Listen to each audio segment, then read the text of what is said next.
You debuted a new look recently, Meghan. Yeah, what do you think? Well, the hair's nice, but on this new picture of you from your TED Talk appearance, you do look a little bit plastic. See, we said plasticine, but plastic works.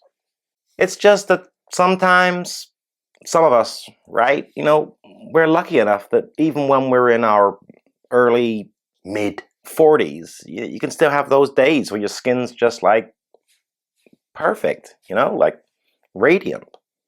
Well, it certainly was radiant, Meghan, but it also was clearly distinct and different from any of your previous incarnations. It's very artificial looking, as was the smile.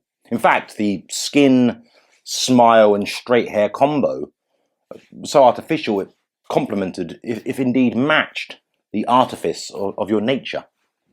Yeah, and it's that kind of, syncopation that I'm known for. It's all about the details. Did you know that plastics come from a rich soup of hydrocarbons called crude oil? Yes. Oh, just wanted to be sure that we all had the same frame of reference. That's all. That's very wise of you, Harry. But we have an email sent in here, Meghan, by Barbara Banana, who says that in your new picture you look like you've been fused with a cyborg. I see it. Whereas Penelope Pineapple disagrees. She thinks you look like you've been gilded by Tracy Emin and an aerosol can. I agree with Penelope. My Meghan is a work of art. But on a more serious note, Meghan, it really didn't look anything like you. I really genuinely didn't recognise your face. It was almost like you were wearing a different one. Well, people have always said that she was two-faced, but it was just assumed that was an insult. Yeah, well, I think there's probably a lot of jealousy going on right here, because I've reappeared into the public eye, and I know that my fans, as well as my haters, to be perfectly honest, they're on tenterhooks when I haven't been seen for a while. Yeah, what's she going to be wearing? Is she going to do or say anything worth parodying? Yeah, and now, which face will she be wearing? It's Renee Zellweger all over again. I think it eats people up, I've re-emerged onto the public scene, and done so by bucking the, sexist stereotypes by doing so at a TED Talk. And, I just think I'm at a TED Talk and I've got flawless skin, right? So, yeah, it eats people up. And if that's the case, you know what? I've got nothing but compassion for them. She's all give. Well, Larry Lemon thinks you look like you've been replaced by your Madame Tussauds waxwork. Well, I can confirm that she doesn't sit too close to the fire at the moment, to prevent unwanted dripping. Just going to interrupt there for a moment to ask, would you contribute to the channel in the link below in the description box if I promise not to siphon away all the funds? I've signed with a major LA talent agency. It's a big deal. This is a big step forward for us. Yeah, she signed with WMD. No, that's Weapon of Mass Destruction.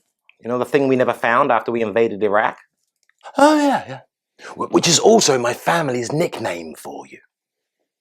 I've signed with a WME, right? Who have people on their roster like Ben Affleck, Committed wokester, Matt Damon, Adele, the singer. Talented but foul-mouthed and over-friendly.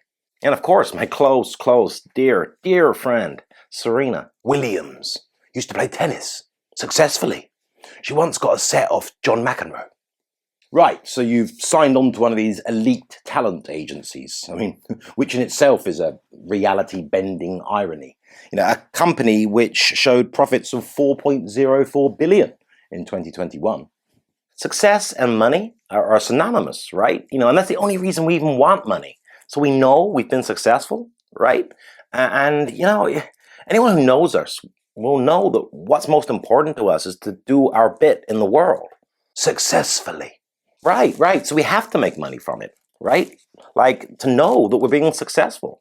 It's just something that we have to bear, It's an albatross around our necks. It really is.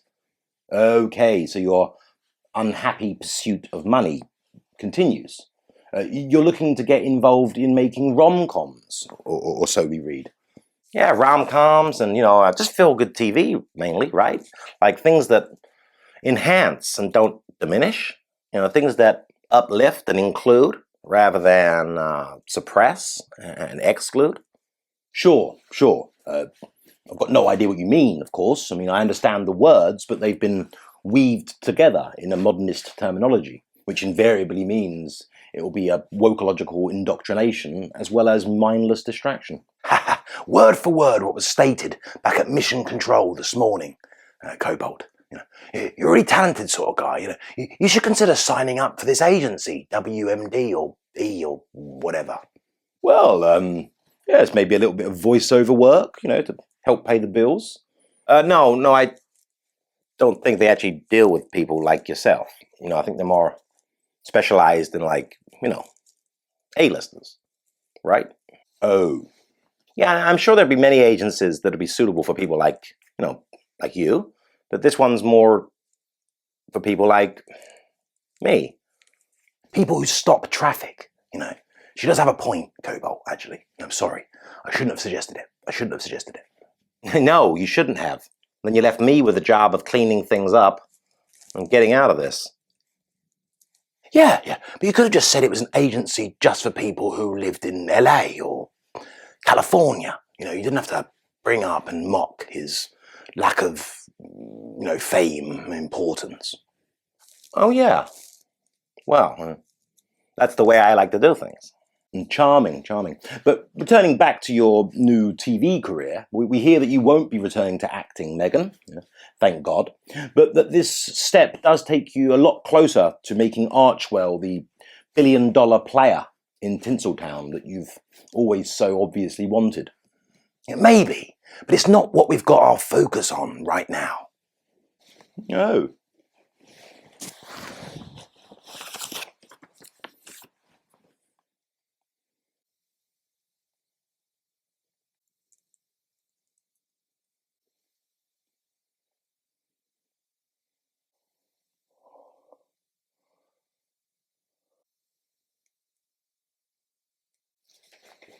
Clearly.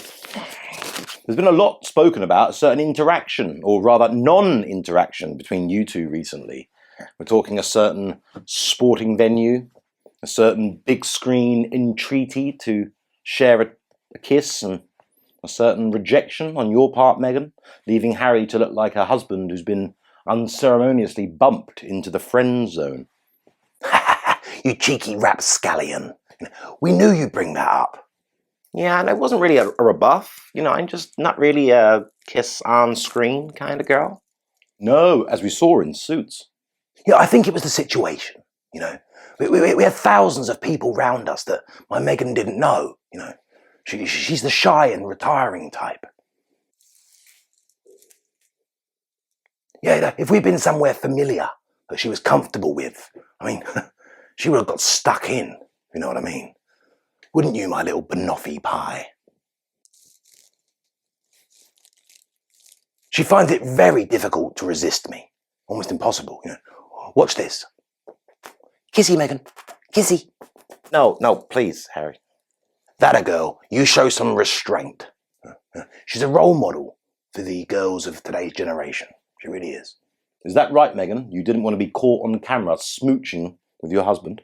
Yeah, no, I just don't think that it's very classy. I always try to maintain a bit of some classy behavior. So, I don't know, overt displays of affection in the public eye, right? Nah, it's a bit cringy. Yeah, and she's avoided doing anything cringe up until this point. Yeah, and there's the, you got a kiss on demand aspect to the whole thing, which I found a little bit demeaning. Yeah, and if I'm going to be honest, probably a bit sexist. And racist too. Or you say that you're uncomfortable with public displays of affection, Meghan, yet you've been publicly welded hand to hand since 2018. You even went hand in hand to greet mourners after the Queen's death, something which I think borders on disrespect. Yeah, but hand-holding is different to kissing.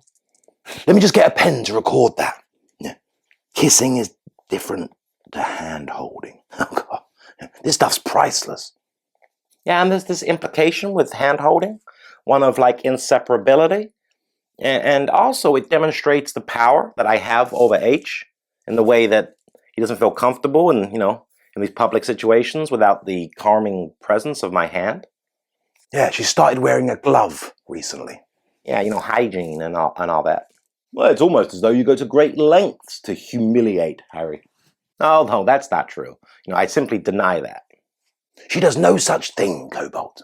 Yeah, no, I don't put any great effort into it. It's just like this kiss thing. I just have no qualms about whether I humiliate Harry or not. Yeah, it's all very natural and organic. Come on, give us a kiss, love. Just going to cut away from the video for one moment to ask, would you mind contributing to the channel using the links in the description box below? Even if it's only for, I don't know, 99.99 cents. Thank you. We're going to be making a documentary in South Africa. Well, we hope. Yeah, we're teaming up with Netflix again. Always a good source of moolah. So I've read you plan to be filmed meeting up with communities throughout South Africa. Rumour has it they can't wait to meet us. Oh, I hadn't heard that rumour. Well, I only started it very recently. We're definitely going to be conducting this tour very much within with a humanitarian focus, right? And for instance, we're going to be teaching people about safe birthing practices. Well, no, not teach. We're going to bring awareness of safe birthing practices. Nice save. The cameras are going to follow us as we visit compounds and share medical knowledge. That's right, yeah, I'm reading that here. Funny how it says sharing medical education as opposed to medical information or knowledge, medical knowledge. Yeah, well, it's precisely written that way for a very specific reason, which I am not privy to. Which is exactly as it should be. Indeed. But do you think that you and Harry are really qualified to be spreading medical education? Whatever that means. We're experts. Right, I'm always really good at psychology, right? I got a natural gift at psychology, so I can always just see what makes people tick, right? And that unique insight psychologically, and how that relates to physiology and, the workings of the body gives me a good basis for, medical knowledge. I can always locate people's weaknesses, and know exactly where they're weak. Yeah, well, it's a bit embarrassing, actually, because Meghan and I overlap, in our specialist area, in our specialist field medically, because I'm more psychology too, concentrating more on the mental health and mental health awareness aspect of things. Fascinating. Yeah, before I met Meghan, my Meghan, on that very special day, do you remember the exact date? I'm sure you do. I'm not even sure what year it was. Yeah, well, before that day, a day that remains very close to both of our hearts, I used to spend so much time laughing and being happy, waste so much time on that I couldn't properly concentrate on my mental health. Oh, okay. So, by implication, that would mean that your current state of mopey perma-whinge is unequivocal proof that you are currently dedicating your time firmly to your mental health. Yeah, mental health awareness is about opening up and letting your demons out. Is it? And when Harry finally let his demons out, when he finally opened up, we really found out what a state he was actually in. Those Rawls really messed him up. Right. So your qualification for spreading medical education around South Africa is that you did such a top-notch job on fixing Harry's mental health. Yeah, and I'm really excited about this project, right? Because I think we can make an impact. Yes, I'm sure. And although they weren't dancing in the street when you and Meghan got married, you might find they break out into dance when you leave. Like Oscar Wilde said, some bring happiness wherever they go. Some, whenever they go. But Tom Bauer believes that you two are still up to no good, and like mischievous scamps, are planning to pull a stunt just before the coronation. They're so suspicious. Suspicion. Such as? We've certainly got nothing planned. Have we, Meghan? No, H, no, nothing at all. Well, he has suggested, and he's not the only one, that you might decide to pull out of the coronation last minute. I mean, you've already insulted the affair by promising to leave merely a couple of hours later so you can return home to Archie's birthday. Private jet, I assume. You know me too well. But you're confirming that there's absolutely no truth in this. None whatsoever, Cobalt. Got my invitation here. You've been formally invited to attend, etc., etc. Reserved a seat on row Q. Q? Q? Yeah. That's not the best, is it? Well, no, don't worry, look. It's got an asterisk next to it, which means it's special. So specials, that's good. Yeah. Asterisk, hold on. What does one asterisk mean? Let me go and consult the key. And, yeah, okay. What does restricted viewing mean? Well, it probably means you're sitting behind a stone pillar or something. Yeah. This feels like I'm going to be sitting with the lower royals or something. Oh, no, not at all. I mean, the lower royals won't be sitting any farther back than E or F. You mean I'll be sitting next to Giles Brandreth? Oh, no, no.